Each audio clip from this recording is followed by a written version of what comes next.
Bismillahirrahmanirrahim. Assalamualaikum warahmatullahi wabarakatuh.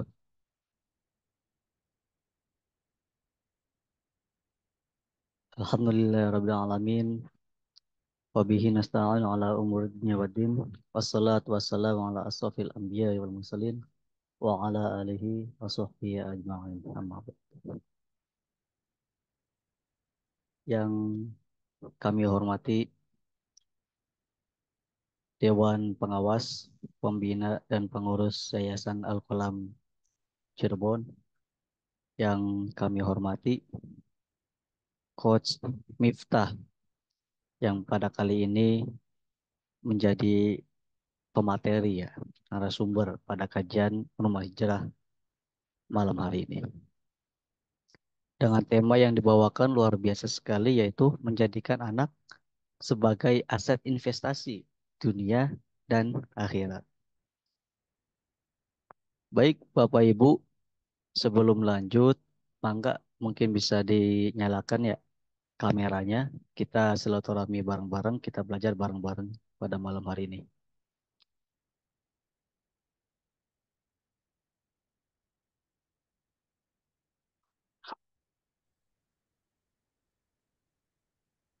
Masya Allah. Assalamualaikum Coach Miftah, gimana kabarnya Coach? Waalaikumsalam warahmatullahi wabarakatuh. Alhamdulillah kabar baik nih hari ini. Alhamdulillah ya Rabbi. Sudah siap Coach dengan materi yang luar biasa pada malam hari ini Coach? Insya Allah, Insya insya Allah. Allah. Baik Bapak Ibu, kita langsung saja ya ke materinya. Selamat menyimak, selamat belajar. Semoga apa yang kita dapatkan hari ini bisa bermanfaat untuk kita dan untuk sesama gitu ya. Bisa diimplementasikan dan diamalkan gitu kan. Baik, bisa.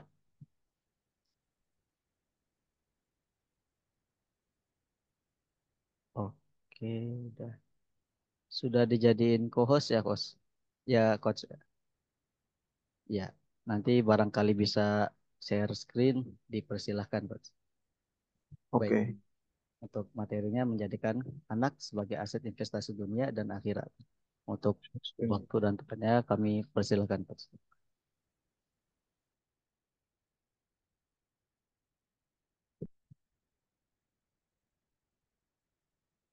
Baik, Assalamualaikum warahmatullahi wabarakatuh.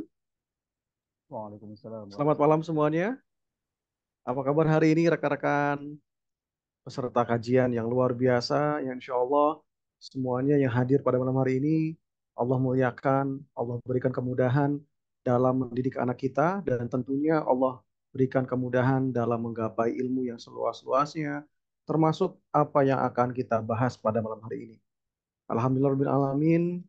Segala puji bagi Allah yang telah memberikan kita kenikmatan, memberikan kita kesempatan untuk bersilaturahmi, meskipun hanya lewat Zoom, tapi mudah-mudahan Allah menurunkan rahmatnya, memberikan ilmunya, dan tentunya memudahkan kita untuk menggapai ridhonya. Amin ya rabbal alamin. Salatu dan salam, Allahumma sholli ala Muhammad wa ala alihi wa sahbihi ajma'in. Semoga Allah senantiasa memberikan kemudahan dalam bersolawat, memberikan kita kerahmat, sehingga Allah senantiasa membimbing kita untuk bersolawat kepada Nabi Allah, sehingga Allah meridhoi kita, sehingga Allah mempermudah kita dalam mendidik anak-anak kita. Baik, rekan-rekan peserta kajian yang hari ini Allah muliakan, yuk kita saling bersapa dulu. Dari mana asalnya? Silakan teman-teman boleh tuliskan di kolom komentar. Dari mana asalnya? Kemudian boleh kita sharing ya. Nanti boleh langsung bertanya. Kita nanti banyakin tanya jawab, banyakin kita bertanya jawab, berinteraksi, berdiskusi dalam kegiatan Zoom meeting hari ini. Silakan. Ada dari mana dulu nih yang sudah siap untuk perkenalan? Saya dari Cirebon, Coach. Dari Cirebon. Oke, luar biasa. Ada yang dari Cirebon atau di luar Cirebon mungkin rekan-rekan? Ini di kolom chat ada dari Bekasi nih, Coach. Wah, Kasih luar hadiah. biasa. Pak Rizky dari Bekasi hadir Kak. Oke, luar biasa. Di mana Bekasinya Kak Rizky? Pak Rizky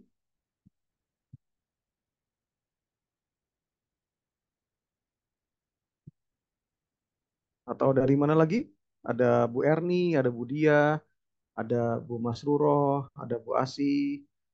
Dari Tambun Utara Kak. Oke, luar biasa ya. Saya pernah tinggal di daerah perbatasan Jati Asih dengan perbatasan Bogor waktu itu tahun 2020.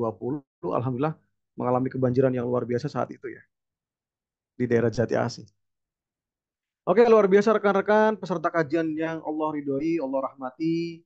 Yuk kita mulai materi hari ini dengan tema bagaimana menjadikan anak kita sebagai aset untuk kebahagiaan di dunia dan di akhirat.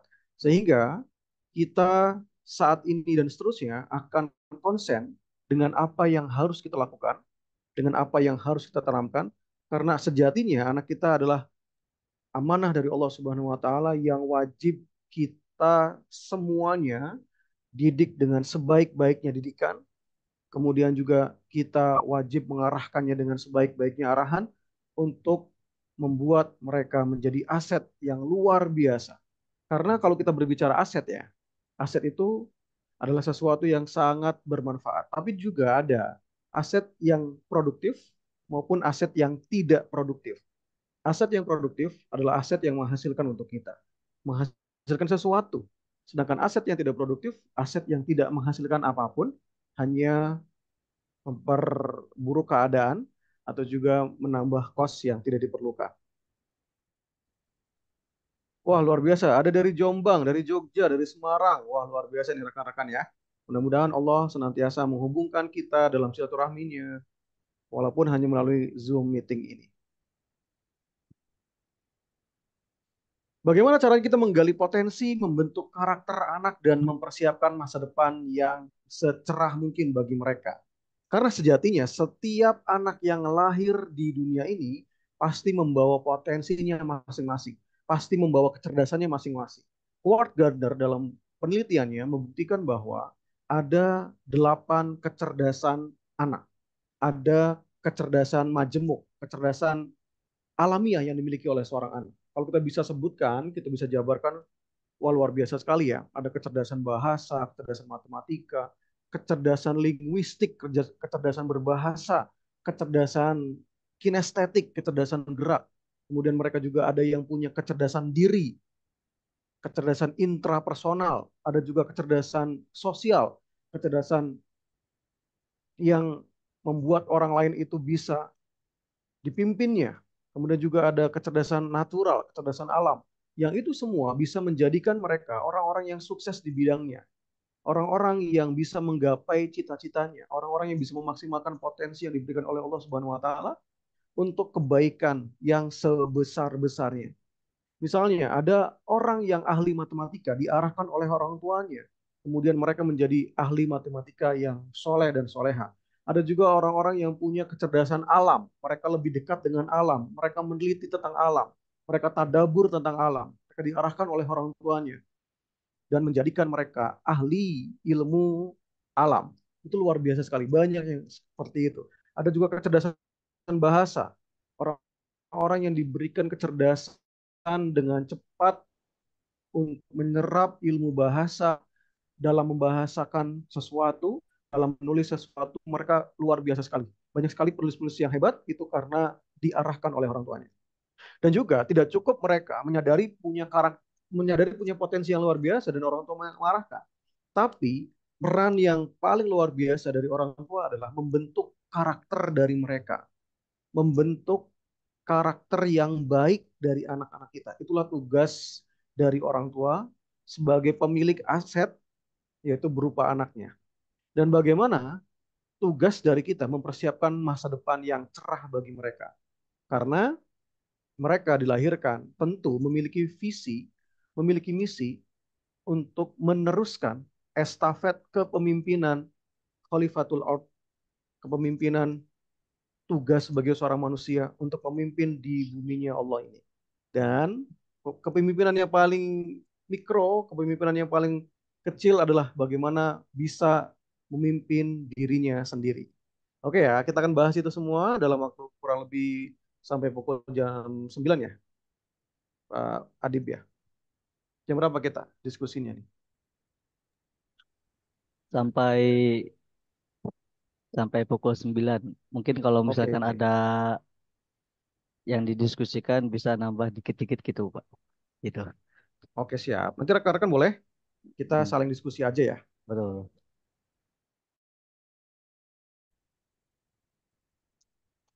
Suara dengar dengan jelas? Iya, saya dengar, Coach. Jelas ya? Oke. Baik, rekan-rekan ini profil saya. Tidak usah saya jelaskan panjang lebar. Nanti kalau ada materi yang bisa di-sharingkan, akan saya bagikan ya. Ini beberapa penghargaan yang pernah saya raih dari penghargaan Bupati, Gubernur, DPRD, sebagai pemuda berprestasi di bidang pendidikan. Saya juga menulis sebuah buku rekan-rekan. Ini buku yang saya tulis. Judulnya Jangan Jadi Sarjana Basi. Apa itu sarjana basi? Sarjana yang buta potensi diri. Kenapa? Karena mereka tidak ditemukan potensinya, tidak diarahkan potensinya, dan tidak dimaksimalkan atau dioptimalkan oleh orang tuanya. Dan ini adalah tugas luar biasa dari orang tua untuk menemukan, untuk mengarahkan, dan untuk mengoptimalkan potensi yang dimiliki anak. Agar apa? Agar mereka tidak kuliah salah jurusan. Karena data statistik membuktikan dari tahun ke tahun itu pengangguran yang bertitel sarjana sangat banyak. Artinya grafiknya itu meningkat rekan-rekan. Dari mulai saya riset itu di tahun 2016, kemudian sampai sekarang mau 10 tahun itu kenaikannya sangat signifikan. Kenaikannya luar biasa ya. Setiap tahun itu 10 bahkan 20% naik kenaikannya luar biasa. Kemudian bagaimana lulus jadi pengangguran ini sangat luar biasa sekali, ini sangat mengenaskan sekali ya, jangan sampai kemudian kerja digaji pas-pasan karena tidak punya skill, tidak mau belajar, tidak punya growth mindset, akhirnya mereka senantiasa fixed mindset dan itu adalah karena pola pikir yang salah bagi mereka. Kemudian jabatan selalu bawahan dan tua penuh penyesalan. Jangan sampai kita mengalami seperti itu ya. Dan jangan juga sampai terjadi pada anak-anak kita. Nah, ini yang akan kita hari ini bahas juga mengenai apa sih sebenarnya yang harus kita tanamkan pada anak kita. Sehingga dalam waktu 1 jam ini, atau kurang lebih setengah jam lagi, ini bisa sangat efektif untuk berdiskusi ya rekan-rekan. Karena materinya memang kalau dibedah, ini materi bisa sangat panjang sekali. Saya aja kalau memberikan materi ini di training, itu minimal 2 jam. Kenapa? Karena harus sangat mendasar, detail teorinya gitu ya. Tapi nggak apa-apa, ini teman-teman boleh tanya jawab yang tidak dimengerti. Baik rekan-rekan, ini adalah dasar dari perintah Allah Subhanahu wa taala kepada kita umatnya, kepada kita hambanya, yaitu untuk menjaga diri kita, menjaga aset kita, jangan sampai keluarga kita masuk neraka. Keluarga kita terhempas ke neraka. A'udzubillahi minasyaitonirrajim. Bismillahirrahmanirrahim. Ya ayyuhalladzina amanu qu anfusakum wa ahlikum naro. Ini surat yang sangat populer, At-Tahrim ayat 6 ini. Wahai orang-orang yang beriman, peliharalah dirimu dan keluargamu dari api neraka. Tentunya ini adalah sebuah perintah yang Allah Subhanahu wa taala berikan kepada setiap hambanya yang ingin diselamatkan dari api neraka atau ingin selamat dari bahaya, dari siksa api neraka. Dan tentunya kita akan sangat menghindari itu. Lalu juga ini hadis yang sangat populer tentang keutamaan doa dari anak yang soleh. Dan keharusan kita untuk menciptakan regenerasi anak-anak yang soleh dan tangguh. Apabila manusia meninggal dunia, maka terputuslah amalnya kecuali 3 perkara. Sedekah jariah, ilmu yang bermanfaat, atau anak soleh yang mendoakannya. Dan juga ada juga anak-anak yang ketika mereka bersedekah atas nama orang tuanya atau bertawasul dengan sedekahnya, ya Allah, saya menyedekahkan 1 petak tanah ini yang luasnya 1 hektar ini, saya berikan untuk atas nama orang tua saya yang sudah wafat untuk dijadikan masjid agar orang-orang sujud, sholat, mengaji, berzikir kepada Engkau, dan pahalanya saya niatkan untuk orang tua saya yang sudah wafat. Dan tentunya dari atas dasar itu, rekan-rekan, dari atas dasar anak yang senantiasa mendoakan orang tuanya, anak yang mewakafkan ya, mewakafkan hartanya, itu adalah anak-anak yang kuat, anak-anak yang tangguh dari sisi emosional dan sisi spiritual. Lalu juga ada sisi ekonomi, karena pilar-pilar itu yang harus disiapkan oleh orang tua. Pilar-pilar itulah yang harus dimiliki oleh seorang anak agar bisa senantiasa mengalirkan manfaatnya untuk orang lain. Apalagi anak tersebut memiliki tiga perkara ini, ya pasti orang tuanya bahagia insya Allah. Dia bersedekah, artinya dia kuat secara ekonomi, dia punya ilmu yang bermanfaat, artinya dia kuat secara intelektual, dia juga mengamalkannya, dan juga senantiasa mendoakan orang tuanya. Karena banyak sekali anak-anak yang sudah sukses, yang dia punya ilmu, dia punya harta, tapi tidak pernah ingat mendoakan orang tuanya. Tapi tidak pernah bersedekah atas nama orang tuanya. Itu banyak banget. Itu banyak sekali. Dan fenomena ini sering terjadi ketika anak yang sudah dewasa itu tidak lagi menyimpan memori bahagia tentang orang tuanya. Wah ini ya, jadi PR kita adalah bagaimana menjadikan diri ini senantiasa melekat dalam memori alam bawah sadar anak kita, ingatan-ingatan kebaikan, ingatan-ingatan kebahagiaan ketika mengingat kita, dan mengeksplisitkan atau mencerminkan sebuah perilaku yang bisa membuat kita bahagia dunia dan akhirat. Ya, contohnya misalnya ketika mereka sudah berilmu, ketika mereka sudah berharta, mereka senantiasa memprioritaskan orang tuanya. Mereka senantiasa membahagiakan orang tuanya. Tapi banyak banget yang tidak seperti itu kan. Banyak banget orang tua yang ditelantarkan oleh anaknya. Mereka hanya diberikan materi tapi tidak diberikan kebahagiaan secara emosional, dan itu merupakan sebuah rasa yang sangat tidak tidak diinginkan gitu ya. Dan tentunya dari ayat ini ya, pelihara dirimu dari keluargamu dari api neraka. Api neraka bukan hanya di diartikan, kalau menurut saya bukan hanya diartikan di akhirat nanti, tapi juga bisa diartikan di dunia ini. Banyak orang tua yang sudah merasakan neraka ketika anaknya tidak lagi peduli dengan dia, ketika anaknya mengabaikannya, ketika anaknya itu berperilaku tidak baik, itu adalah neraka dunia, neraka sebelum neraka yang sesungguhnya nanti. Dan siapa sih yang mau seperti itu? Saya kan tidak ada. Saya kan tidak mau. Saya kan menghindari itu. Kenapa? Karena itu perasaan yang sangat menyiksa. Neraka dunia dan neraka akhirat. Combo nih, paket combo. Jadi jangan sampai seperti itu ya rekan-rekan. Oke, ini adalah pertanyaan yang wajib banget dijawab oleh rekan-rekan semuanya. Apa yang ingin Anda tanamkan kepada anak Anda? Silakan boleh di kolom komentar. Apa yang ingin Anda tanamkan kepada anak Anda?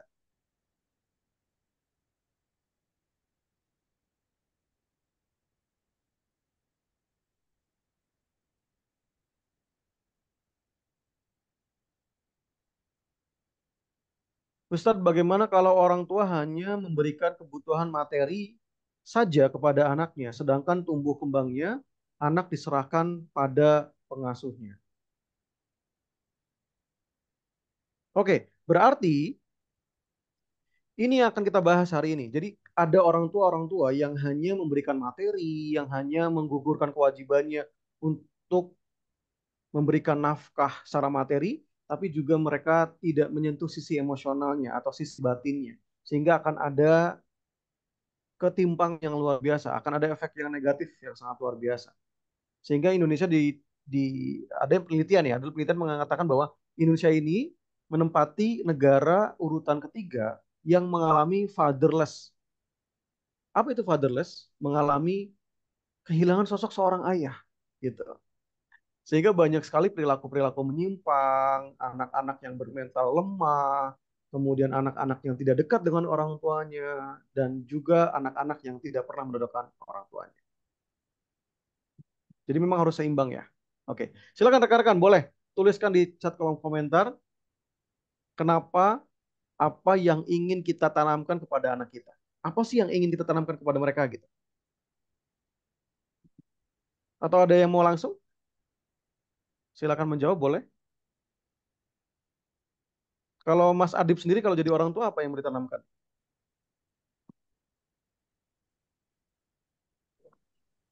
Cek cek. Kejujuran. Oke, Pak Ya, Rizky, kejujuran. kejujuran. Baik. Apalagi silakan. Mungkin yang paling penting tentang agama, Pak. Ilmu Yes, agama. tentang agama. Kenapa? Kenapa tidak ilmu bisnis? Kenapa tidak ilmu sains gitu? Kenapa agama? Untuk aset akhirat juga soalnya kalau agama. Untuk aset akhirat. Oke, luar biasa. Baik.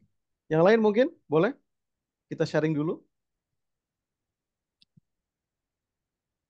Apa yang mau kita tanamkan pada anak kita?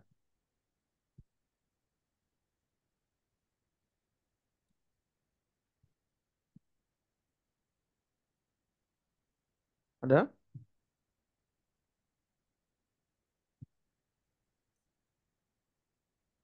Menjadi anak yang soleh. Oke, luar biasa. Baik, kita lanjut ya. Apa yang akan kita tanamkan kepada anak-anak kita? Karena menurut penelitian menunjukkan bahwa anak yang didukung oleh orang tuanya cenderung memiliki kepercayaan diri yang tinggi dan kemampuan untuk membuat keputusan yang baik. Nah, dari penelitian ini menunjukkan bahwa peran penting dari orang tua untuk mendampingi tumbuh kembang anaknya sesuai dengan kebutuhan materi, fisik, dan batin mereka. Sehingga dari pertanyaan tadi terjawab, jika orang tua hanya memberikan dari sisi materi, artinya dia hanya memberikan kebutuhan-kebutuhan dasar, kebutuhan-kebutuhan pokok, sehingga anak itu bisa hidup, sehingga materi itu memenuhi kebutuhannya, baik kebutuhan pokok makannya, pakaiannya, dan pendidikannya, tapi tidak menyentuh sisi emosionalnya, maka ini tidak termasuk dukungan secara moral, dukungan secara batin. Kenapa? Karena yang diperlukan oleh seorang anak adalah cinta dan kasih sayang oleh orang tuanya, sehingga dia akan tumbuh menjadi pribadi yang sangat percaya diri karena dukungan yang diberikan oleh orang tuanya. Dukungan itu menjadi menjadikan anak merasa dilindungi, merasa dihargai, merasa ada, merasa diinginkan. Tentunya ini dengan konteks bahwa orang tuanya masih dalam keadaan hidup. Orang tuanya masih dalam keadaan sehat, ya. Karena memang ada konteks, ada kasus di mana orang tuanya sudah meninggal, ini beda lagi. Tapi ketika orang tuanya masih ada, orang tuanya masih sanggup untuk memberikan kasih sayang, maka itu wajib dipenuhi oleh orang tuanya, ya. Meskipun terkendala oleh jarak dan waktu, misalnya orang tuanya ke luar negeri, orang tuanya kerja di daerah lain misalnya, apakah itu bisa dipenuhi? Bisa. Karena komunikasi saat ini komunikasi sangat luar biasa, tidak seperti dulu, bahkan kita bisa bertatap muka lewat Zoom, kita bisa bertatap muka lewat WhatsApp call, dan itu memang adalah media untuk kita bonding dengan anak kita, ya. Apalagi misalnya dalam golden age, ketika anak tersebut sangat membutuhkan perhatian, membutuhkan komunikasi, membutuhkan arahan dari orang tuanya. Ketika orang tuanya tidak ada, maka terjadi fatherless. Ada arsip yang kosong di dalam pikiran alam bawah sadarnya, ya. Karena anak itu punya alam sadar dan alam bawah sadar. Alam sadar itu hanya 12% saja, sedangkan alam bawah sadar itu 88% dalam menentukan kesuksesan, menentukan jalan hidup, menentukan apa yang dipilih, menentukan masa depan, bahkan menentukan surga atau neraka. Yes, surga atau neraka itu ditentukan oleh pikiran alam bawah sadarnya. Ada orang-orang yang di pikiran alam bawah sadarnya itu kebaikan-kebaikan semua. Ada orang yang di alam bawah sadarnya keburukan-keburukan semua. Kenapa? Karena itulah yang ditanamkan oleh orang tua, itu yang ditentukan oleh lingkungan, itu yang diberikan oleh guru, itu yang diberikan oleh tetangga, itu yang diberikan oleh saudara-saudara, dan lain sebagainya. Kenapa? Karena alam bawah sadar ini menyimpan memori dari mulai kita ada dalam kandungan ibu kita. Menyimpan memori, menyimpan ingatan jangka panjang dari apa yang diberikan oleh orang tua kita dari mulai kita kecil. Dari ibu kita mengandung kita, ibu kita melahirkan kita, ibu kita menyusui kita, mendidik kita, walaupun kita tidak ingat. Siapa di sini yang masih ingat ketika kita berumur 4 tahun, 5 tahun, atau 3 tahun? Mungkin hanya memori-memori yang tidak terlalu jelas di benak kita. Tapi memori alam bawah sadar itu menyimpan sangat jelas, menyimpan semua ingatan itu. Bahkan saya pernah menemukan sebuah kasus di mana ada seorang anak perempuan usia remaja sekitar 14 atau 15 tahun. Waktu itu dia bercerita, Pak, saya sangat benci sama bapak saya nggak tahu apa yang terjadi. Ketika saya tanya, kenapa kamu benci sama bapak kamu? Dia menjawab dengan alam sadarnya. Dia menjawab di alam sadar, saya nggak tahu, Pak. Saya nggak tahu kenapa saya benci sama bapak saya. Tapi ketika dia ditanya di alam bawah sadar, di hipnoterapi, baru ketemu ada sebuah file, ada sebuah ingatan di mana ketika dia dalam kandungan ibunya umur 7 bulan, ibunya itu cerita, ibunya curhat sama dia, ibunya itu jelek-jelekin bapaknya. Dan disitulah ada sebuah sistem, sebuah program yang ditanamkan oleh ibunya ke alam bawah sadar anaknya untuk ikut membenci ayahnya. Jadi kalau kita ceritakan sama orang, sama tetangga, sama teman curhat, kalau benci sama orang kan kayak, wah saya benci banget sama dia, saya nggak suka banget sama dia, kayak dari hati banget gitu.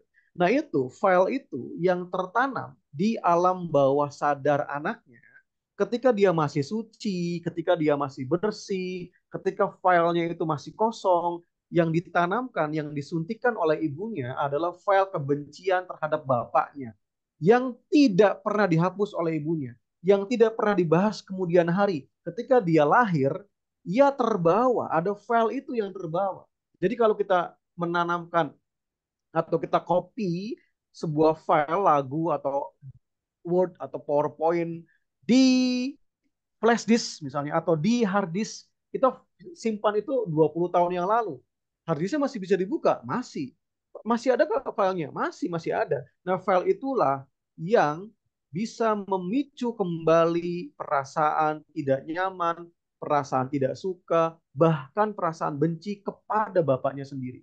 Jadi luar biasa sekali. Ya, inilah alam bawah sadar yang dimiliki oleh anak kita, dimiliki oleh kita. Itulah kenapa ada orang-orang yang punya inner child. Apa itu inner child? Inner child adalah ingatan masa lalu yang kita ingat, yang berdampak pada perilaku biasanya negatif terhadap diri kita. Contoh misalnya, ada anak di usia 2 tahun mengalami trauma yang luar biasa. Ada anak di usia 3 tahun mengalami trauma yang luar biasa. Dia disiksa oleh orang tuanya. Kemudian itu membekas, itu inner child. Membekas, tidak diluapkan, tidak diungkapkan, tidak dimaafkan. Akhirnya ketika dia punya anak, ketika dia misalnya marah sama anak, jengkel sama anak, dia melakukan sesuatu yang dulu pernah dia diperlakukan seperti itu. Jadi misalnya, dia dicubit sekencang-kencangnya oleh ibunya. Itu inner child, ibunya nggak pernah minta maaf. Dia juga tidak memaafkan.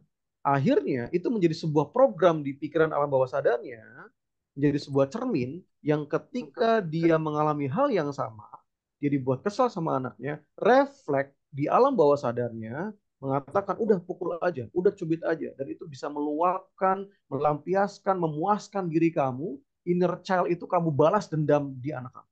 Itulah luar biasa inner child. Hati-hati sekali.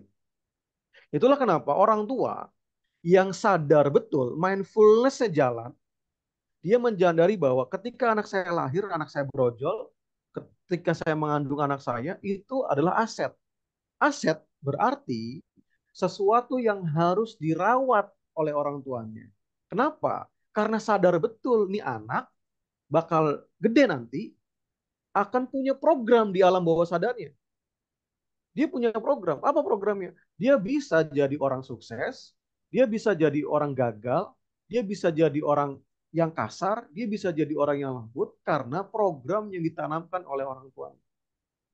Jadi orang tua itu semua yang dia lakukan, baik ucapannya, perilakunya, perkataannya, matanya melotot, bibirnya sampai berbusa-busa ceramahin anaknya, itu semuanya masuk ke alam bawah sadar, nempel ke alam bawah sadar. Hati-hati. Semua yang kita lakukan, perilaku yang kita tampakkan, ucapan-ucapan kita itu akan menempel di alam bawah sadar anak kita. Hati-hati.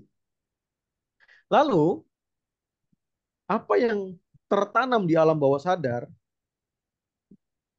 dan apa yang diproses di alam sadar. Nah ini, jadi ketika kita memasukkan apapun ke alam bawah sadar anak kita, ini akan berdampak pada yang pertama, ingatan jangka panjang.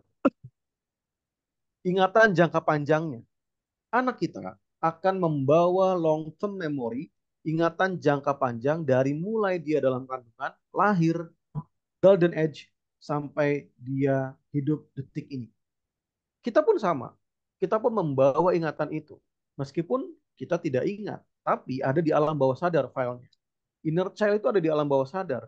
Tidak disadari, tapi kemudian dia akan menjadi sebuah perilaku yang selalu kita lakukan, yang menghantui, yang membuat kita terbayang-bayang, itu ada di inner child kita. Itu di ingatan jangka panjang. Hati-hati ya. Kemudian yang kedua adalah mindset.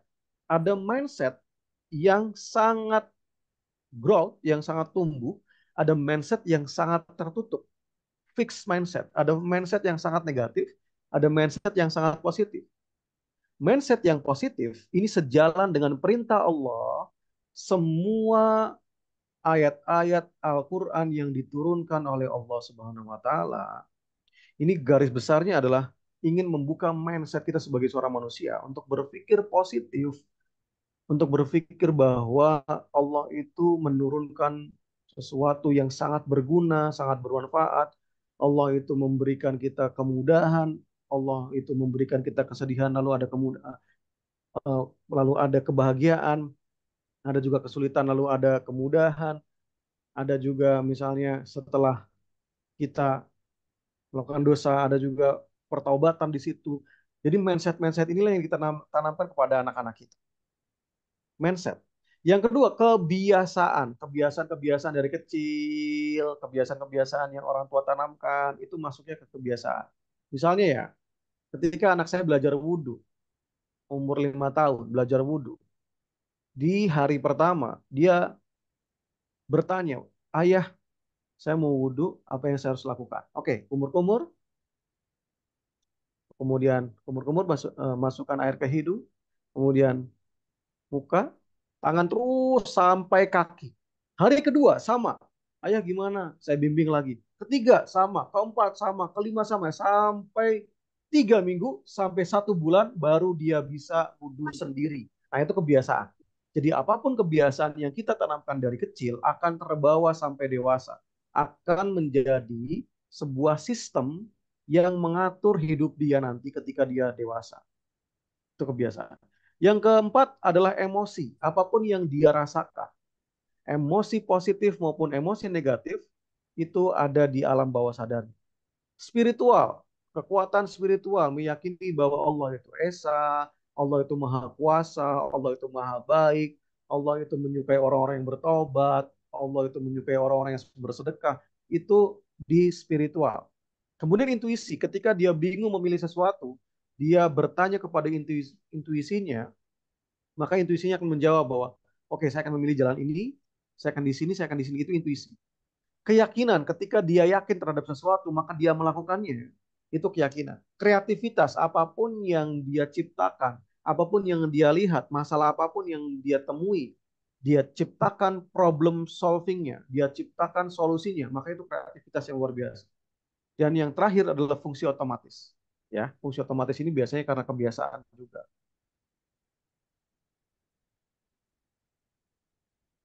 Oke, ini tentang gelombang otak ya teman-teman. Nah, gimana caranya ketika kita memberikan nasihat kepada anak itu saat anak sedang apa sih gitu ya. Saat anak sedang apa ketika kita memberikan nasihat? Jangan-jangan kita selama ini memberikan nasihat, jangan-jangan selama ini kita memberikan dukungan kepada mereka, tapi salah tempatnya. Sehingga tidak efektif. Ya. Saat apa? Saat gelombang otak mereka itu sedang alfa. Saat gelombang otak mereka sedang dalam keadaan tenang. Kalau tidak tenang, nggak mungkin semua apa yang kita perintahkan kepada mereka bisa masuk. Tidak mungkin. Kenapa? Karena manusia itu punya 5 gelombang otak. Yang pertama adalah gelombang otak gamma. Gelombang otak yang sangat tinggi. Biasanya saat mereka stres, saat mereka dalam tekanan. Maka kita tidak boleh memberikan nasihat kepada mereka. Kita harus menenangkan mereka dulu. Tenangin dulu, biarkan mereka rileks, baru kita berikan nasihat. Yang kedua, pada saat mereka beta. Beta itu ketika mereka sedang belajar. Beta itu ketika mereka sedang berpikir. Tidak mungkin kita memberikan nasihat ketika mereka sedang belajar. Berikan dukungan, biasanya melalui dukungan-dukungan verbal ataupun non-verbal. Bagus ya, keren, semangat ya, itu juga cukup. Kemudian saat mereka dalam keadaan alfa, artinya ketika mereka senang, ketika mereka sedang happy, ketika mereka sedang bermain, berikanlah dukungan secara positif, sugesti-sugesti yang positif. Karena saat itu mereka dalam keadaan yang rileks dan akan masuk ke alam bawah sadar. Lalu ketika mereka tertidur, kita juga berikan mereka sugesti yang positif. Misalnya sambil mengusap, ketika mereka sebelum tidur ya, sebelum tidur, saat tidur dan setelah bangun tidur, kita bilang bahwa oh kamu anak hebat, kamu anak yang keren, kamu anak yang berbakti sama orang tua, kamu anak yang soleh, maafin mama kalau punya salah, maafin ayah kalau punya salah. Dan ketika mereka tidur pulas, maka biarkan. Lalu tugas seorang orang tua adalah memberikan sugesti yang positif terhadap anaknya melalui mindset sukses atau growth mindset sehingga anak tersebut menjadi anak yang tangguh di hari kemudian. Sehingga anak tersebut menjadi anak yang memiliki tanggung jawab penuh terhadap hidupnya. Sehingga mereka jadi aset untuk dunia dan akhirat kita. Aset dunia ketika mereka tumbuh menjadi anak yang sukses, mereka akan memberikan kebahagiaan untuk kita. Jadi yang disebut dengan aset ini bukan hanya memberikan materi ya. Materi yes, materi bukan satu-satunya. Tapi materi yang dibarengin dengan kebahagiaan atau emosi yang positif itu jauh lebih penting daripada hanya memberikan materi saja. Itulah kenapa anak-anak yang sudah sukses, mereka akan sangat punya peluang untuk membahagiakan orang tuanya. Misalnya, anak-anak yang sudah sukses dengan mindsetnya, mereka akan memberikan materi dan juga memberikan emosi yang positif terhadap orang tuanya. Tapi ada juga anak-anak yang sama sekali tidak memikirkan kebahagiaan orang tuanya.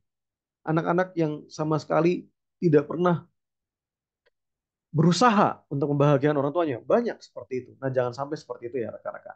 Oke, sebelum dilanjutkan saya membaca dulu dari komentar-komentar yang luar biasa ini.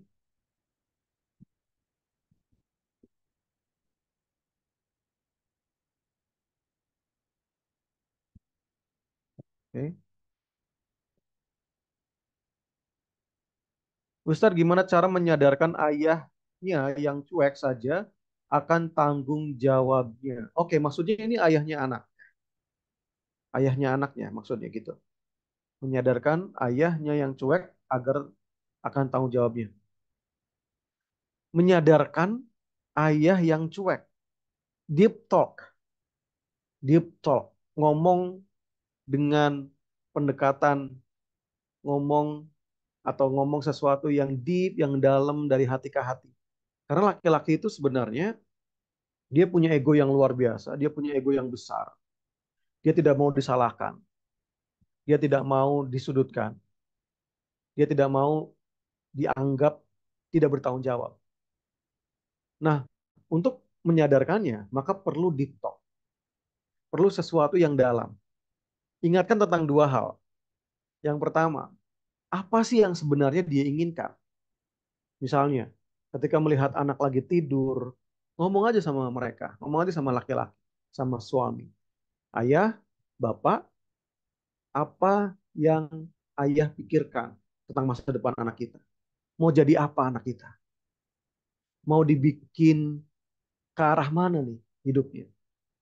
sesuatu yang membuat dia ingin banget, lalu dia sampaikan itu, maka akan terjadi yang namanya deep talk. Obrolan-obrolan yang sangat dalam. Sehingga kesadarannya akan tersentuh. Alam bawah sadarnya akan tersentuh. Ya, karena itu bicaralah dengan hati ke hati, tidak dengan logika. Biarkan logikanya lumpuh, masuk ke perasaan. Karena kalau hanya diberikan sesuatu yang sifatnya logika, laki-laki itu logikanya luar biasa. Laki-laki itu egonya luar biasa, sangat tinggi sekali. Tidak bisa dinasehati dalam keadaan yang sedang, misalnya, sama aja konsep tadi, gelombang otak tadi, misalnya dia lagi stres, dia lagi gamal pikirannya, lagi galau, lagi tinggi sekali gelombang otaknya. Bisa nggak? Nggak bisa.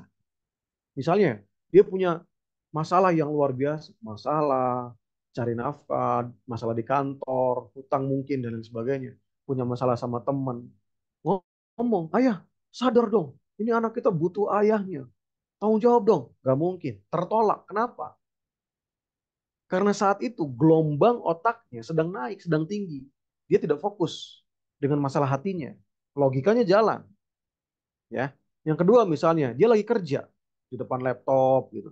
Lagi mikir, misalnya dia arsitek ya lagi gambar, atau dia akunting ya dia lagi ngitung. Kita tiba-tiba ngomong, ayah harus tanggung jawab sama anak kita. Nggak mungkin. Nggak mungkin bisa mental. Kenapa? Karena saat itu dia menggunakan alam sadar. Saat itu gelombang otaknya sedang gamma, sedang beta. Nggak mungkin. Nah, gunakan deep talk ketika mereka itu sudah lepas dari pekerjaannya. Maksudnya gini, mereka sudah rileks, sudah santai, sudah kenyang dalam keadaan kenyang. Nah, kita deep talk. Kita ngomong sama mereka baik-baik, kita sampaikan dengan baik, sadarkan mereka, ungkapkan apa yang kita inginkan. Maka kemungkinan besar mereka akan terima. Kenapa? Karena gelombang otaknya ada di alfa, apalagi gelombang otaknya theta waktu mau tidur. Itulah kenapa biasanya ritual suami istri itu ada yang namanya pillow talk. Apa pillow talk? Ngobrol di bantal. Nah, itu bahasa-bahasa ini aja ya, pillow talk. Ngobrol deep, deep talk di pillow talk gitu. Itu dari Ade Elma Adi. Oke. Ustaz, bagaimana cara membuat anak mau mendengarkan nasihat atau arahan seringkali sudah diberitahu, tetapi besoknya anak lupa lagi? Oke, nah ini tidak boleh mengeluh tentang kebiasaan anak yang kalau dikasih tahu dia lupa lagi. Kenapa? Karena orang tua yang memberikan nasihat berulang-ulang itu akan masuk ke alam bawah sadar. Ada yang namanya repetisi. Ya, jadi repetisi itu semua yang kita masukkan, sugesti yang kita masukkan, ini akan dihalangi oleh namanya filter. Yang garis putus-putus ini namanya filter. Jadi semua yang kita masukkan akan masuk ke alam bawah sadar, tapi sebelumnya akan difilter dulu. Nah, filter inilah yang biasanya akan tertutup lagi ketika anak tersebut dalam kondisi sadar. Misalnya tadi lupa lagi, itu nggak apa-apa, wajar. Nah, ada namanya teori repetisi. Jadi ketika kita memberikan sugesti kepada mereka, kita memberikan nasihat kepada mereka dalam keadaan tenang ya Ibu. Jadi tidak boleh dalam keadaan beta. Kenapa sih orang tua nasihatnya tidak sampai ke anaknya? Karena dalam keadaan gamma atau beta, misalnya gamma, anak tersebut lagi stres, dia punya masalah, dia dibully sama temennya di sekolah, dia nggak mau berangkat ke sekolah, dia dalam keadaan tegang, dalam keadaan stres, dalam keadaan takut dan khawatir, karena biasanya orang-orang gamma ini punya tekanan yang luar biasa, mereka dalam keadaan yang tidak stabil emosinya. Orang tuanya nasehatin, kamu tuh gimana sih di sekolah? Kamu tuh harus rajin belajar. Udah stres di sekolah, udah stres sama temennya, sama gurunya, apalagi sama pelajarannya, ditekan lagi sama orang tuanya. Gak mungkin dia bisa masuk alam bawah sadar itu menerima nasihat-nasihat orang tuanya. Gak mungkin sama sekali. Dan juga ketika mereka sedang belajar dalam keadaan beta, besoknya mau ujian, mereka menghafalkan, mereka berlatih di rumah, orang tuanya ujuk-ujuk datang buka pintu, kamu lagi ngapain? Belajar, belajar yang rajin ya. Kalau kamu nggak belajar, nanti kamu jadi orang bodoh. Kalau jadi orang bodoh, kamu nanti bla bla bla bla bla bla. Ayo itu mau muntah anak, muak anak itu. Jadi kalau terus-terusan dinasehatin dan nasehatnya itu tidak menyenangkan, menyinggung anaknya, harga dirinya dirusak, diinjak-injak, maka tidak akan pernah bisa masuk ke alam bawah sadarnya, akan tertolak di alam bawah sadarnya. Kenapa sih? Karena anak akan mengalami yang namanya overdosis nasihat. Itu ada. Jadi overdosis nasihat adalah nasihat yang diulang-ulang, nasihat yang terus-terusan, yang ketika ngomong, kamu sini, sini, sini. Dia lagi nonton TV, kamu sini, sini, sini. Bapaknya bilang, kamu di sekolah ngapain? Ya belajar Pak. Bapak lihat kamu di sekolah itu, Bapak ada laporan, kamu tuh main terus. Prestasi kamu jelek. Wah yang diomongin nasihat-nasihat terus. Ketemu lagi misalnya, ayo sini, sini, sini. Ngapain kamu di situ? Belajar yang rajin. Nasihat lagi, nasihat lagi. Tidak ada yang diomongin sama orang tuanya kecuali nasihat. Anak akan overdosis nasihat. Apa yang terjadi ketika anak overdosis nasihat? Dia tidak akan memasukkan nasihat itu. Karena apa? Sudah overdosis. Jadi nasihat itu sama halnya dengan vitamin. Vitamin tidak boleh diberikan secara berlebihan. Vitamin harus diberikan dengan dosis yang tepat baru berefek pada tubuh. Vitamin C itu bagus banget buat antioksidan. Vitamin banyak banget vitamin A, vitamin K, vitamin C, vitamin D, vitamin B itu baik banget. Tapi kalau berlebihan tidak baik. Kalau berlebihan justru merusak. Vitamin C maksimal manusia hanya menyerap misalnya 500 miligram per hari misalnya ya. Sedangkan dia dikasih 1000 atau 2000, ginjalnya rusak. Sama seperti anak ketika diberikan terus-terusan nasihat, maka dia tidak akan sanggup menerima itu. Lalu makanan pokoknya apa? Makanan pokok anak itu bukan nasihat. Makanan pokoknya adalah emosi yang positif. Emosi yang menyenangkan dari orang tuanya. Diajak main, diajak bercanda, bonding, ngobrol curhat, ngobrol hal yang nggak penting, ngobrol hobinya anak, ngobrolin traveling, ngobrolin makanan apa yang disukai, masak bareng, main bareng, itu makanan pokoknya. Jadi nasinya, makanan pokoknya itu adalah kebahagiaan, kesenangan. Baru ketika kebahagiaan, kesenangan itu sudah terbuka atau sudah didapatkan, maka alam bawah sadarnya terbuka. Otaknya alfa ketika ketemu kita, dia jadi seneng, dia punya masalah di sekolah, ketemu kita curhat, plong, nasihatnya masuk. Dia misalnya jenuh sama pelajarannya, dia curhat, kita nasehatin, nasihatnya masuk. Itu karena apa? Karena kita memberikan dia ruang bahagia, ruang kebahagiaan, ruang emosi positif bagi orang tuanya yang akan tersimpan selama-lamanya sampai kita tua nanti, sampai kita nggak ada nanti, sampai kita wafat nanti, sampai selamanya dia akan ingat kita, selamanya dia akan cinta sama kita.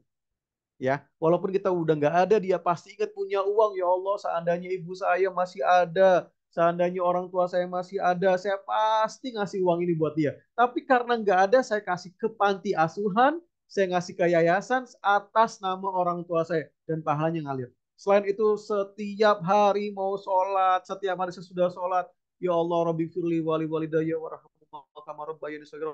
Itu aset yang luar biasa buat dunia dan akhirat kita. Itu aset yang tidak pernah terputus. Apalagi dia punya ilmu, dia mengamalkan, dia punya harta, dia berwakaf atas nama kita. Luar biasa.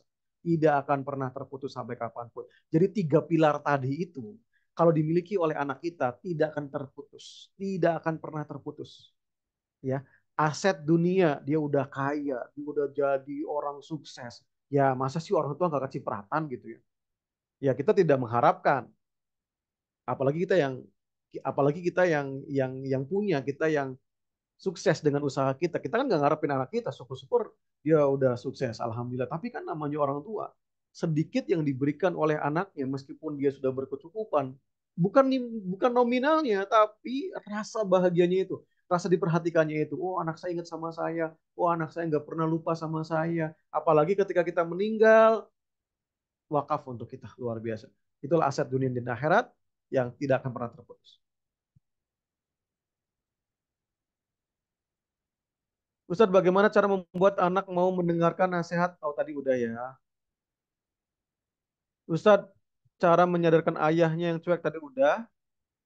Kualitas time khusus untuk pendekatan pada orang tua karena kedua orang tua bekerja. Oke, Karena kedua orang tua bekerja, sediakan waktu prime time untuk anak. Sediakan. Setiap hari, bukan setiap minggu.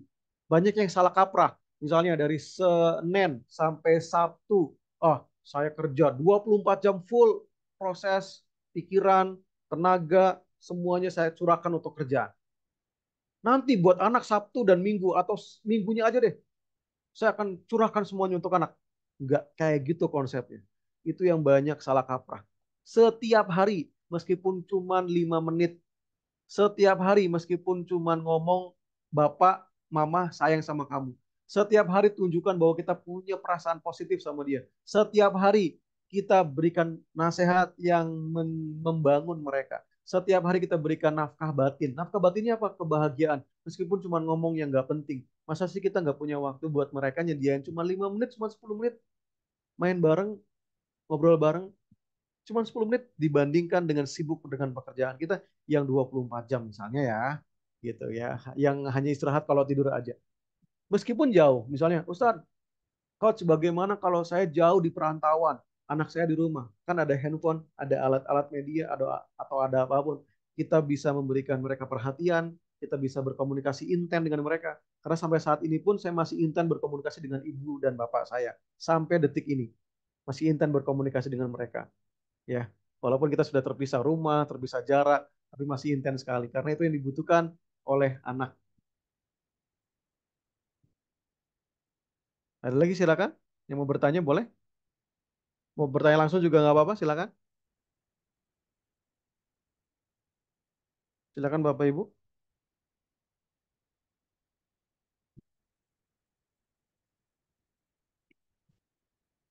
Ada yang mau bertanya? Boleh langsung atau tanya jawab boleh. Ini materinya sudah habis ya. Ini jadi intinya gini teman-teman, rekan-rekan, orang tua hebat. Kesimpulannya adalah bagaimana sih kita menjadikan anak kita aset dunia dan akhirat. Kuncinya adalah dukungan yang luar biasa kepada anak kita. Fokus kepada mereka. Apapun yang kita lakukan. Karena aset itu kan perlu dibangun ya. Saya dulu pernah jadi konsultan sebuah pembangunan pabrik. Pabriknya harganya nggak main-main, miliaran, triliunan malah. Saya berpikir ini kapan balik modalnya. Ternyata setelah saya ngobrol, bisa balik modal itu sekitar 10 sampai 15 tahun dari modal yang dikeluarkan. Wow, luar biasa. Dan pendirian pabriknya itu membutuhkan waktu bertahun-tahun juga. Bisa 3 tahun. Pendirian perizinannya aja itu bisa sampai setahun, perizinan, fondasi setahun, dan pembangunannya setahun. Operasional itu berjalan 4 tahun, luar biasa. Jadi 4 tahun atau 5 tahun itu, si pemilik modal membangun asetnya untuk membuat dia atau membuat aset itu bekerja untuk dia. Membuat aset itu akan timbal balik kepada dia, balik modal kepada dia. Wow, luar biasa. Jadi selama 5 tahun itu, dia nggak dapat pemasukan. Dia hanya membangun, mengeluarkan uang, mengeluarkan tenaga, pikiran, fokus untuk membangun aset. Pertanyaan saya, apakah kita sebagai orang tua sudah fokus seperti mereka yang bangun pabrik? Nah, ya kan? Kalau belum, evaluasi. Oh, ternyata saya ini tidak fokus. Saya ini hanya membangun sesuatu yang sebenarnya tidak penting misalnya gitu. Ternyata yang lebih penting adalah anak saya. Nah, itu. Kemudian misalnya, karena fokus, akhirnya berikan yang terbaik. Kayak bikin pabrik, semua bahan-bahan terbaik, perizinan ditempuh, prosedur ditempuh, sama. Apakah kita sudah memberikan yang terbaik untuk mereka? Karena kita aset. Karena mereka aset, gitu ya. Apalagi misalnya rekan-rekan, sahabat-sahabat di sini yang berkecukupan, ya, luar biasa sekali dalam memupuk aset, kemudian mindfulness, semua pikiran, semua tenaga fokus kepada anak kita, sehingga kita akan merasakan, oh luar biasa ya ternyata apa yang saya berikan kepada mereka di usia golden age-nya, di usia 0 sampai 5 tahun itu akan berdampak besar terhadap dirinya, dan suatu saat mereka akan menjadi aset yang luar biasa, baik dunia maupun akhirat. Silakan rekan-rekan, barangkali ada yang mau bertanya, boleh.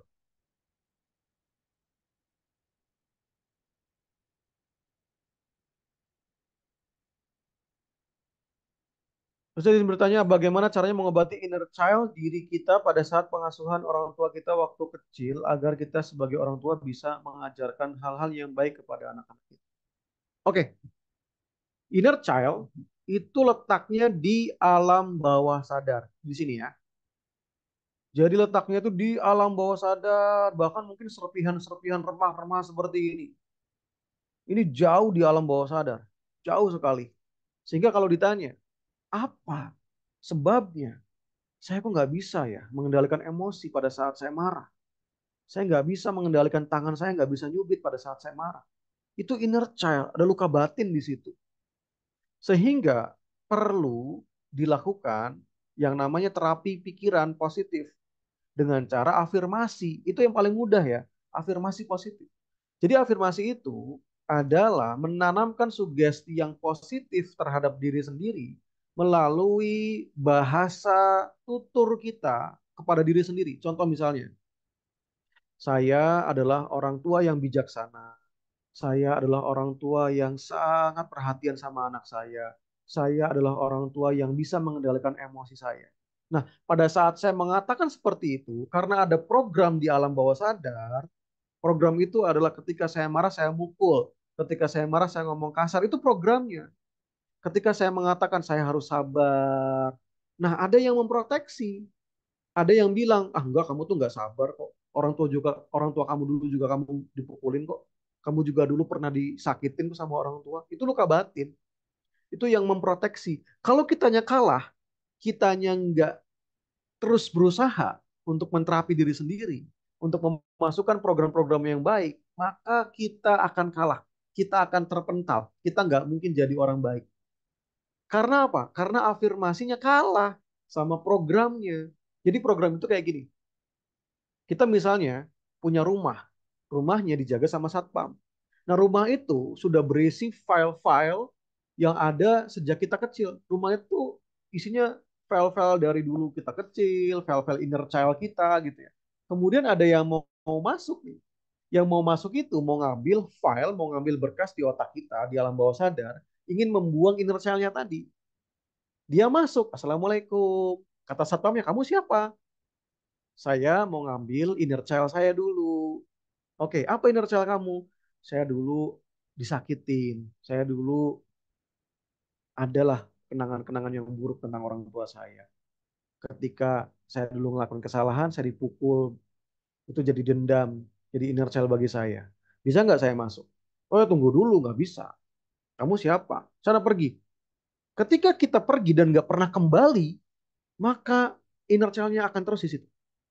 Tapi kemudian besoknya kita bilang, saya mau ngambil, kamu pergi sana.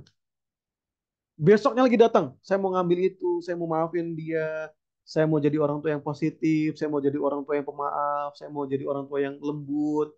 Gak bisa. Terus ada yang mengatakan 21 hari, ada yang mengatakan 40 hari, ada yang bilang 90 hari. Jadi intinya nggak pernah putus asa untuk mengafirmasi hal yang positif. Misalnya, saya orang yang penyabar, saya orang yang pemaaf. Itu akan ngefek banget kalau kita mau ngomong kasar, kita mau nyubit, kita mau mukul, akan ngefek banget. Walaupun hanya sedikit ngefeknya. Misalnya yang tadinya kita mukul sampai anaknya itu berdarah misalnya gitu ya. Tapi begitu kita afirmasi, mukul sih tapi nggak sampai sakit banget. Nah itu ada peningkatan. Itu ada progres di situ. Nah, nanti pada saatnya, saat afirmasi itu benar-benar masuk dan mengobati inner child kita, akan ada saatnya kita benar-benar sabar banget orang. Dan ada saatnya kita benar-benar akan mengambil ingatan inner child itu, kita akan memaafkannya, kita akan membuangnya dan menggantinya dengan ingatan-ingatan yang positif. Itu akan ada saatnya. Asal jangan putus asa dengan afirmasi positif tadi. Ya, oke. Okay. Saya ingin tanya untuk generasi sekarang pola asuh yang seperti yang paling baik karena tidak mungkin diberikan pola asuh zaman kolonial seperti dulu. Terus kalau zaman Belanda kali kolonial. Terus saya tinggal dengan apa nih ibu. Nah ibu ini sering bicara maaf kasar. Jadi terprogram ma anak anak harus seperti apa ya? Mungkin terprogram sama anak gitu ya. Bu Aditya ya, Pak Aditya ya. Bapak terprogram, tertrigger itu ya, bicara kasar sama anak. Karena dulu diingatannya, inner child-nya, ibunya ngomong kasar gitu ya. Maksudnya gitu. Oke, kalau begitu maksudnya, apakah pola asuhnya sama seperti dulu? Tidak, tidak. Jadi gini, ini hal yang kontroversi sebenarnya ya. Ada yang bilang, Pak, didikan zaman sekarang itu bikin anak kita lembek, bikin anak kita bermental tempe, bikin anak kita itu lemah. Gen Z serba ingin cepat dan ini sekedar bisa atau dan ingin sekedar bisa atau tahu masalah setiap kita sebaiknya gimana. Oke, ini masih ada jawabannya, masih ada kaitannya ya.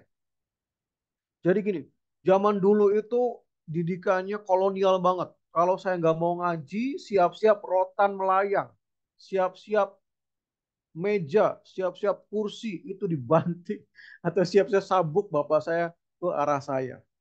Saya dimarahin habis-habisan. Oke, pertanyaan saya, berapa persen orang yang dididik seperti itu sukses jadi orang hebat? Berapa persen? Berapa dari mereka yang mencintai orang tuanya? Berapa dari mereka yang tidak dendam sama orang tua? Berapa dari mereka yang tidak menurunkan kembali kata-kata kasar itu kepada anak-anaknya? Berapa dari mereka yang mendidik anaknya jadi anak yang hebat luar biasa? Saya mau tanya, tidak ada data statistik atau apapun penelitian yang membuktikan bahwa didikan dengan keras seperti itu bisa membuat semua anak digeneralisasikan. Semua anak yang mendapatkan itu jadi orang hebat semua. Gak ada. Gak ada. Gak ada. Kenapa? Kenapa? Zaman dulunya kapan? Oh, zaman dulunya itu tahun 70-an. Oke. Zaman dulunya itu tahun 60-an. Oke. Mencontoh siapa? Ya kan? Jawabannya, siapa yang dicontoh? Itu turun-temurun orang tua yang menelurkan, yang meneruskan, yang melahirkan anak-anak punya inner child. Jadi anak-anak yang punya inner child kemudian dilahirkan, diteruskan, berdampak terus keturunan-keturunannya akan seperti itu. Dan seiring perkembangan zaman, seiring dengan perkembangan teknologi yang semua dimanjakan, semua itu dimudahkan, maka akan lahir generasi-generasi yang tadi, generasi-generasi yang tidak tangguh, generasi-generasi yang cengeng, generasi-generasi yang tidak bertanggung jawab. Kenapa? Karena mereka sangat dimudahkan dengan teknologi. Kalau zaman dulu kan enggak. Orang digebukin, orang diapain sama orang tuanya, mereka tidak terkena dampak teknologi yang sangat luar biasa saat ini. Nah, lalu lalu mana yang kita contoh? Yang kita contoh tetap panutan orang tua adalah Rasulullah, ya. Panutan terbaik adalah Rasulullah, panutan terbaik adalah sahabat, panutan terbaik adalah kisah-kisah yang diceritakan dalam Al-Quran. Salah satunya kisah Luqman Al-Hakim yang luar biasa dalam mendidik anaknya dengan lemah lembut, dengan santun, dengan deep talk, ngomong secara dalam dengan anaknya. Kemudian dia mengatakan sesuatu yang sangat-sangat tersentuh, menyentuh anaknya gitu ya. Karena itu yang dibutuhkan oleh seorang anak. Kalau kita bilang zaman dulunya kapan? Oh, tahun 60-an. Tahun 60-an itu lebih dulu mana antara tahun 60-an, 50 tahunan dengan zaman Rasulullah? Ya pasti lebih dulu zaman Rasulullah. Lebih dulu zaman Luqman Al-Hakim.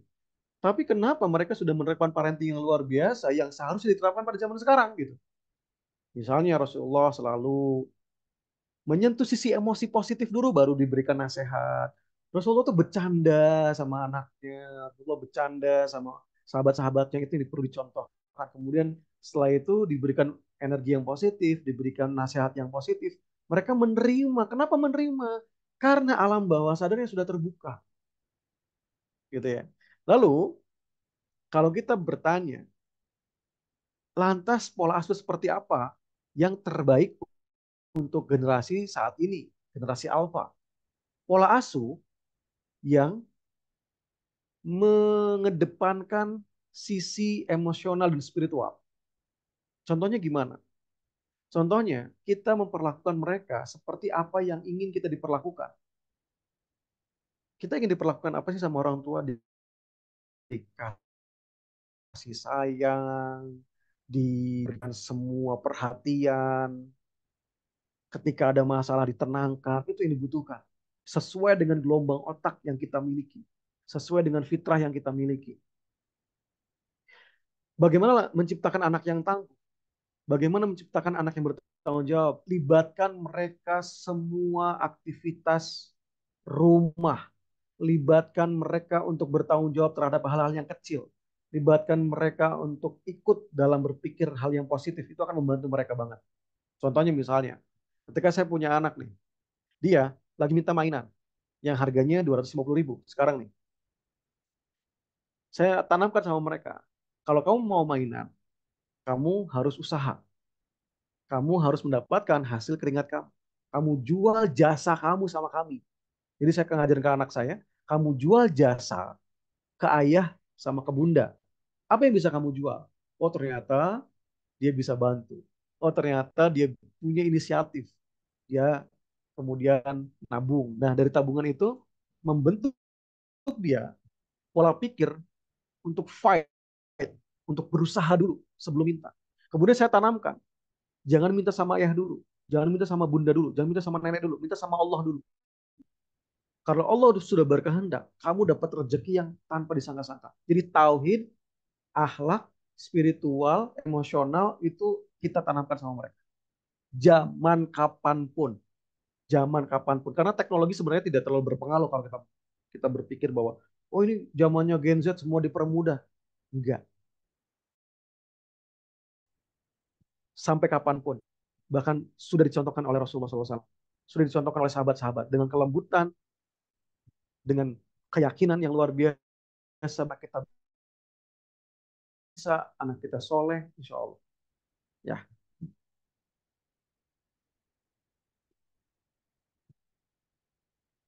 apalagi nih. Ustaz, untuk menghilangkan kejengkelan masa lalu yang buruk anak karena kejadian-kejadian sebelumnya, nasihat kita sebagai orang tua. Maksudnya gimana nih? Menghilangkan kejengkelan masa lalu yang buruk anak karena kejadian-kejadian yang sebelumnya. Oke, maksudnya mungkin karena kita sudah terlanjur ya, sudah terlanjur memberikan kenangan buruk gitu ya. Nah, pada intinya anak itu di alam bawah sadarnya ya, itu ada file-file yang tersimpan dan tidak akan pernah hilang gitu. Jadi tidak akan pernah hilang walaupun kita sudah minta maaf, kita sudah memberikan dia nasihat yang baik, tidak akan pernah hilang. Namun rasanya bisa dirubah, rasanya. Jadi kan kalau kita maafin orang kan kita kan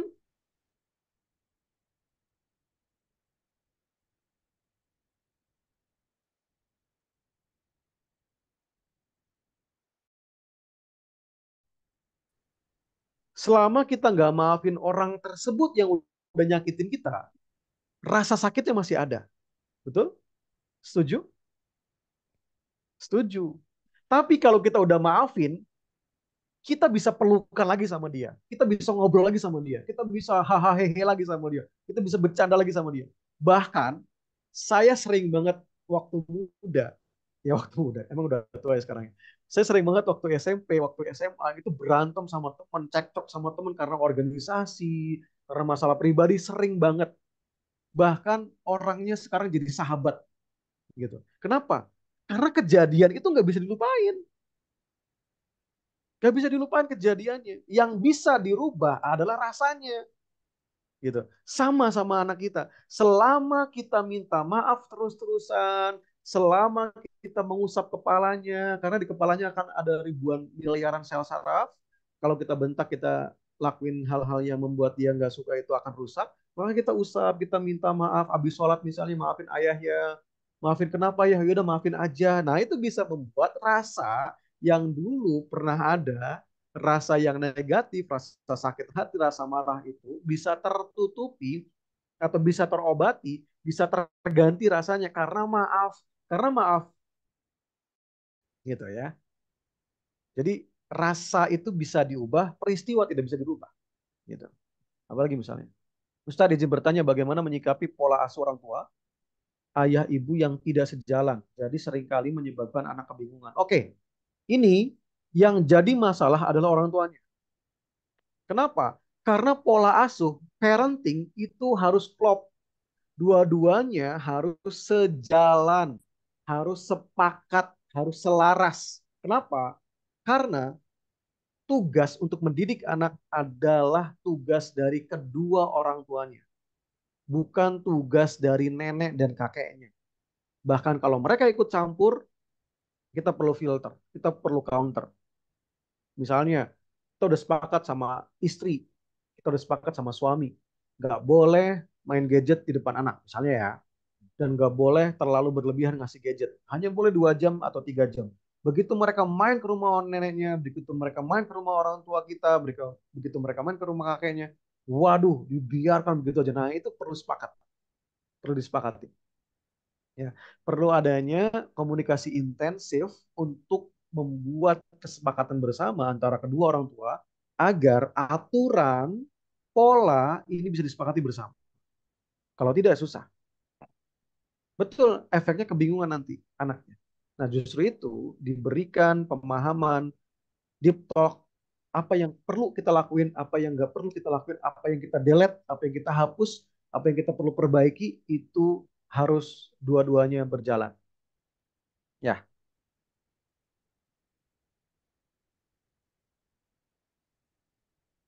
ada lagi?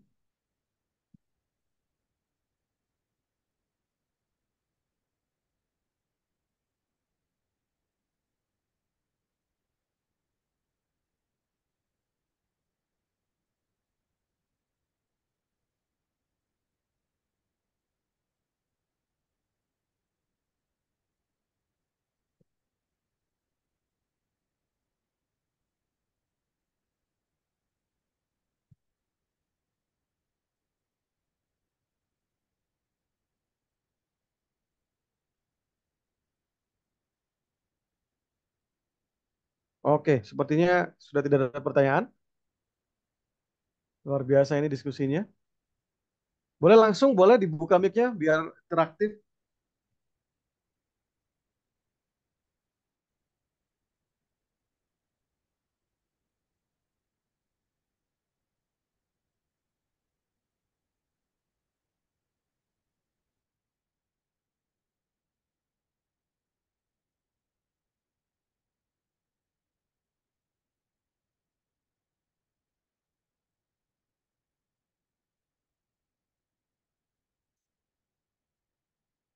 Ada lagi? Mangga Bapak Ibu, barangkali ada yang, nah ini Coach, ada pertanyaan lagi Coach di kolom chat. Bagaimana menyembuhkan luka hati anak yang sudah terlanjur agar tidak menjadi inner child bagi anak kita? Bagaimana menyembuhkan luka hati anak yang sudah terlanjur agar tidak menjadi inner child bagi anak kita? Minta maaf, sering-sering minta maaf. Ya, saat misalnya kita lagi main bareng, atau mungkin abis kita makan bareng, sebelum tidur, sesudah bangun tidur, itu kita minta maaf sama dia. Ya, kenapa? Karena kita nggak tahu inner child mana yang dia hadapi. Kita nggak tahu kelakuan kita, perlakuan kita yang mereka itu sakit hati banget. Kita nggak tahu. Bicara langsung, kemudian sering-sering tanya, kamu pernah marah nggak sama mama? Pernah. Yang mana? Yang itu, mah. Mama itu pernah. Waktu mama marah, mama tuh mukul aku. Mama kata-kata kasar ke aku. Nah, nggak apa-apa dia ngungkapin, nggak apa-apa. Kitanya jangan kepancing emosi lagi, nggak apa-apa. Ungkapin, terus kita jangan lupa minta maaf. Ya, karena gini konsepnya. Kita aja yang berantem sama teman, kita aja yang berantem sama ya sahabat kita lah ya. Sampai mungkin main fisik, sampai mungkin karena ngerasa sakit hati banget. Tapi kan suatu saat kita bisa maafin dia. Kalau dia minta maaf gitu. Kita bisa aja maafin dia. Kalau dia tulus minta maaf. Tapi tidak merubah ingatan kita tentang keburukannya. Tidak bisa. Yang bisa kita ubah adalah rasanya. Rasa maafin, rasa lega. Dan itu juga bisa terjadi ke anak kita. Apalagi gini. Anak itu punya memori baik dan buruk. Memori buruk kita ubah rasanya dari yang tadinya trauma ke rasa maaf, ke rasa percaya sama kita. Lalu kita tumpuk dengan kenangan-kenangan baik yang tidak mengulangi perbuatan itu. Sehingga akan tertumpuk. Nah, itu terjadi pada diri saya juga. Misalnya, saya diingatan, di memori, di usia sampai saya SMA, atau saya sampai kuliah, sampai SMA aja, lepas kuliah, lepas SMA. Di memori alam bawah sadar, saya tuh berpikir bahwa ayah saya tuh galak. Jadi yang ada di pikiran saya tuh bapak saya tuh galak, bapak saya tuh galak, bapak saya tuh galak. Setiap kali mau ngobrol, galak. Ngobrol, galak. Gak mau deket, gak mau pengen kayak orang lain gitu. Sampai saya iri banget. Saya sampai menaruh iri ya kepada temen yang dia rangkulan sama bapaknya di usia 27 tahun. Jadi saya punya temen waktu itu saya ikut sebuah acara, dia sama bapaknya, dia rangkulan sama bapaknya. Dia tuh ngerangkul bapaknya. Itu saya belum pernah ngelakuin itu. Belum pernah ngelakuin itu. Itu iri banget. Kok bisa ya ada anak usia 27 tahun rangkul bapaknya gitu. Kayak ke temennya. Rangkul-rangkulan gitu. Jalan bareng, ngobrol, enak banget, seru gitu. Itu yang dibutuhkan oleh seorang anak. Ya, di talk. Nah, lalu kemudian saya tuh ngerasa deket baru-baru ini ya. Ngerasa bahwa, oh bapak saya tuh nggak galak kok, bapak saya tuh baik kok, bapak saya tuh bijaksana kok, bapak saya tuh penyayang, perhatian. Itu baru-baru ini. Karena apa? Karena menumpuk kenangan-kenangan yang baik itu. Jadi kenangan-kenangan dulu sudah dimaafkan. Itulah kenapa pada saat kita Idul Fitri nangis minta maaf, maafin itu gunanya untuk itu juga, untuk meluruhkan, peluh-peluh atau meluruhkan semua kejadian yang tidak menyenangkan, perasaan-perasaan negatif itu diluruhkan semuanya, dibasuh semua, dinolkan lagi. Baru nanti bikin dosa lagi. Oh enggak ya.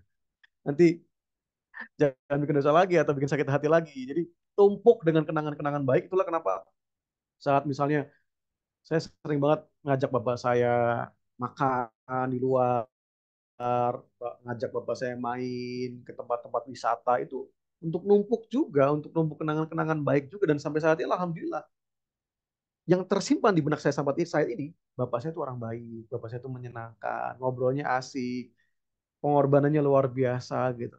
Ya, itulah aset sebenarnya. Aset untuk mendoakan mereka, mengingat mereka, bersedekah atas nama mereka. Ya, oke. Kalau konsultasi lanjut bisa by WA boleh ya. Siap, silakan. Begitu Kang Muhammad Adib dari Yayasan Al-Qalam. Karena waktunya sudah habis ya. Luar biasa. Siap, betul Coach. Terima kasih atas penjelasannya yang luar biasa materinya deh.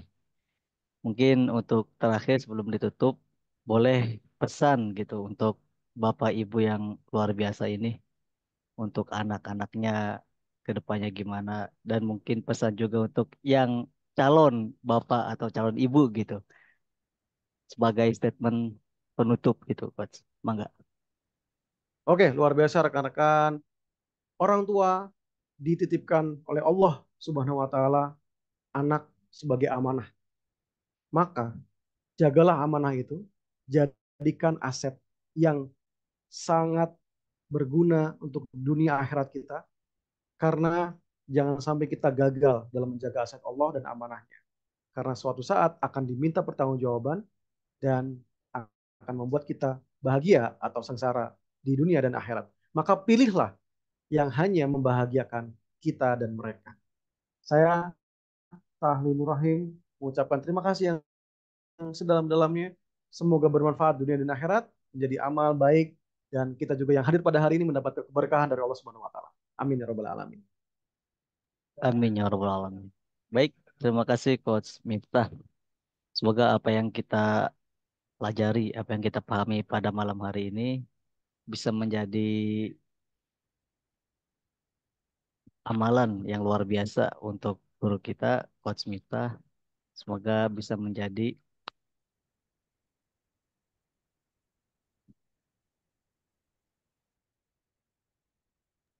cek cek satu dua.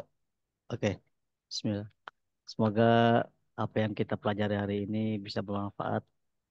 Terima kasih untuk waktunya Coach Miftah ya. Ini ada pesan nih Coach, kalau konsultasi via WA gimana Coach? Boleh, boleh. Boleh. Terima Siap. kasih banyak. Oke, siap. Baik, terima kasih Bapak Ibu sekalian. Semoga kita diberikan kemudahan, diberikan waktu kembali untuk bertemu di kajian-kajian berikutnya.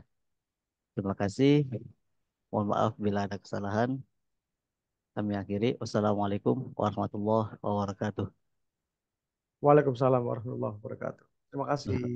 Subhanakallahumma bihamdika asyhadu an la ilaha Asyhadu an illa la anta ilaha illa anta astaghfiruka wa astaghfiruka wa atubu atubu ilaik. ilaik.